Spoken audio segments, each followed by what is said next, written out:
काही गोष्टी आपल्या हातात नसतात. उगाच बर्डन घ्यायचं नाही, सोडून द्यायच्या स्वामींच्या हातात.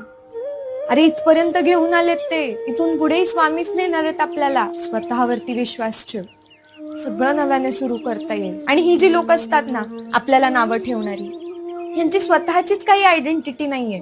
ते काय तुला जज करतील? त्यांनाच खूप कमी नॉलेज आहे. तुला कळतंय का, तू तुझ्या घरातली ती व्यक्ती आहेस जिची स्वतःची काहीतरी स्वप्न आहेत, खूप मोठी स्वप्न आहेत. मग अडचणी तर येणारच आहेत ना.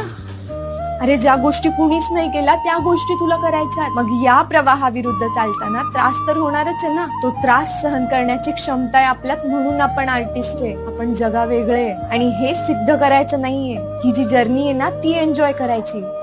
तूच विचार कर ना, आज तुला जे हवंय ते तुला मिळालं, त्याच्यानंतर तुझी स्वप्न थांबणार आहेत का? नाही, ती वाढतच जाणार आहेत.